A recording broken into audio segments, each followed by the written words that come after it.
1900년 겨울 스코틀랜드 북서쪽 대서양 한가운데 사람의 발길조차 거의 닿지 않는 바위섬이 있습니다. 그곳에는 단 하나의 건물이 있습니다. 바다 위 선박들의 생명줄, 그것은 플래넌 제도의 등대. 그리고 그곳에는 3명의 등대지기가 살고 있습니다.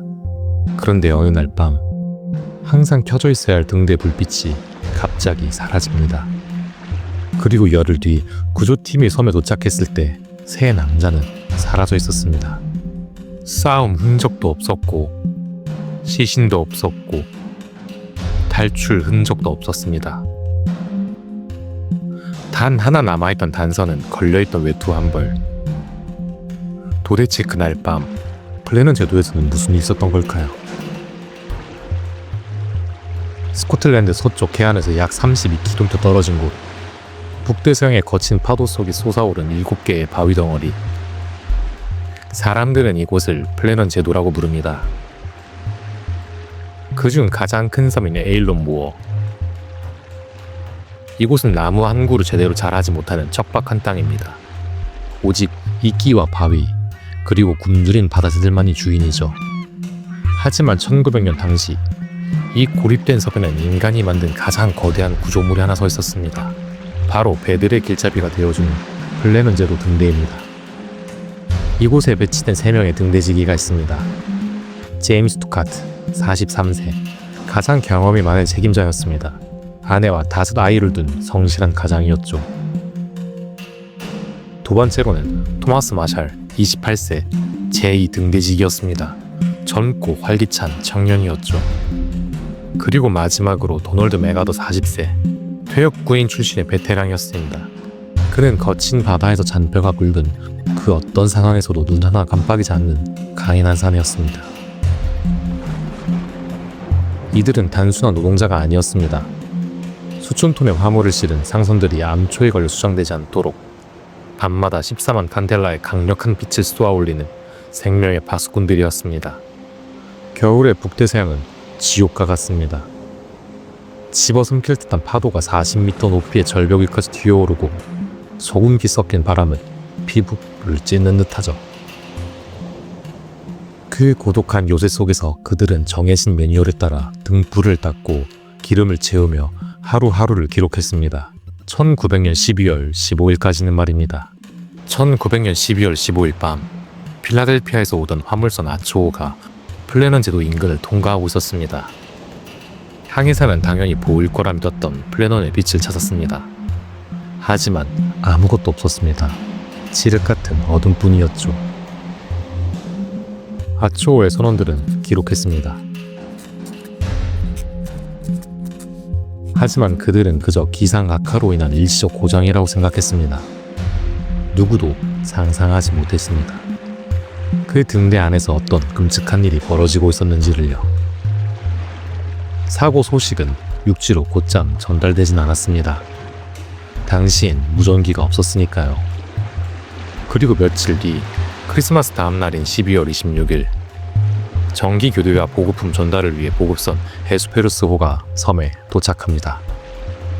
보통 보급선이 도착하면 등대지기들은 깃발을 올리고 선착장에 나와 환영하는 것이 관례였습니다. 하지만 그날 섬은 죽은 듯 고요했습니다. 헤스페루스호의 선장 하비는 경적을 울렸습니다. 반응이 없자 신호탄도 쏘아 올렸습니다.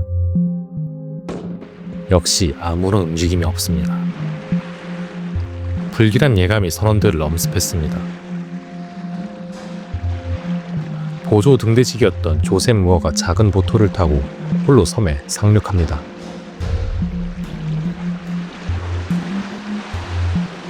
가파른 계단을 올라 등대 건물에 다다랐을 때 그는 기이한 광경을 목격합니다. 등대 입구의 철문과 본관 문이 모두 굳게 잠겨 있었습니다. 그는 떨리는 손으로 문을 열고 안으로 들어갔습니다. 무어가 목격한 내부는 너무나도 평온해서 오히려 소름 끼치는 상태였습니다. 식탁 위에는 식사가 차려져 있었고 누군가 막 한술 뜨려던 것처럼 접시가 놓여 있었습니다. 의자 하나는 급히 일어난 듯 뒤로 넘어져 있었습니다. 부엌의 벽시계는 태엽이 풀려 멈춰 있었죠. 마치 시간이 그 순간에 박제된 것 같았습니다. 하지만 사람은 없었습니다. 수색은 계속되었습니다. 그리고 더 이상한 점이 발견됩니다. 등대지기들의 방수 코트 보관함. 그곳에는 두카트와 메가더의 코트가 사라져 있었지만 마샬의 코트는 그대로 걸려 있었습니다. 폭풍이 몰아치는 북대서양의 12월에 코트도 입지 않고 밖으로 나갔다? 그것은 자살 행위나 다름없었습니다. 가장 소름 끼치는 미스터리는 일지에서 발견되었습니다. 실종 직전 마샬을 쓴 것으로 추정되는 기록들입니다. 12월 12일 엄청난 폭풍이 불고 있다. 지난 20년간 이런 바람은 본 적이 없다. 12월 13일 폭풍이 계속된다. 두카트는 조용하고 메가더는 울고 있다. 메가더는 거친 풍량을 다 겪어본 베테랑 중에 베테랑이었습니다. 그런 사내가 폭풍이 무섭다고 울었다고요? 그리고 마지막 기록인 12월 15일 오후 폭풍이 끝났다. 바다는 평온하다. 신은 모든 것 위에 있다. 이 기록이 발견되었을 때 사람들은 경악했습니다.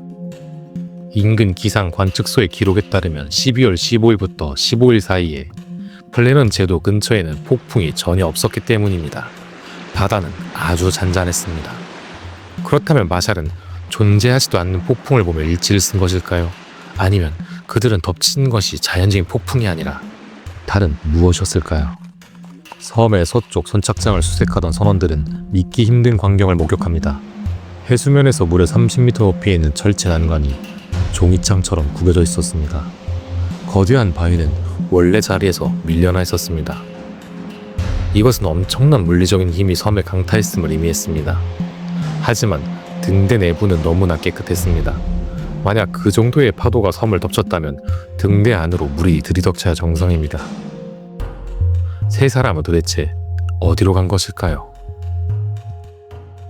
120년이 넘는 시간 동안 수많은 가설이 제기되었습니다. 첫 번째, 괴물파도 가설. 공식 조사가 로버트 뮤어 헤드가 내놓은 결론입니다. 선착장 부근에서 장비를 점검하던 두 사람을 거대한 파도가 덮쳤고 이를 도우려던 나머지 한 명까지 휩쓸려 나갔다는 것입니다. 가장 합리적이었지만 왜 마샬이 코트가 없이 나갔는지, 왜 일지에는 기상 기록과 다른 내용이 적혀 있는지는 설명하지 못합니다. 두 번째로는 광기와 살인 가설입니다. 폐쇄된 공간에서 스트레스로 인해 한 명이 미쳐버렸다는 설입니다. 메가더가 두 동료를 살해하고 바다에 던진 뒤 본인도 투신했다는 시나리오죠. 하지만 세 사람 사이에는 원한 관계가 전혀 없었습니다. 세 번째, 마지막으로 초자연적인 현상입니다. 일부 사람들은 외계인 납치설이나 바다괴물 혹은 섬에 전해 내려오는 유령의 소행이라고 믿습니다. 실제로 에일론 모어는 고대부터 성스러운 곳이라 불리며 현지인들의 밤에 머물기를 꺼려했던 섬이기도 합니다. 사건 이후 등대는 자동화되었습니다. 이제 더 이상 사람이 그 외로운 섬에 머물 필요는 없습니다. 하지만 지금도 폭풍과 치는 밤이면 인근을 지나는 선원들은 말합니다. 꺼진 등대 주위에서 세 개의 그림자가 움직이는 것을 보았다. 세 명의 등대지기, 그들은 정말 파도에 휩쓸린 걸까요? 아니면 우리가 모르는 어떤 거대한 진실 앞에서 기도를 올리고 있었던 걸까요? 시신도 범인도 확실한 증거도 없는 1900년의 그날 밤, 바다는 여전히 그 비밀을 삼킨 채 묵묵히 파도치고 있습니다. 여러분은 이 미스터리를 어떻게 보시나요? 이들의 실종이 단순한 사고라고 믿으시나요?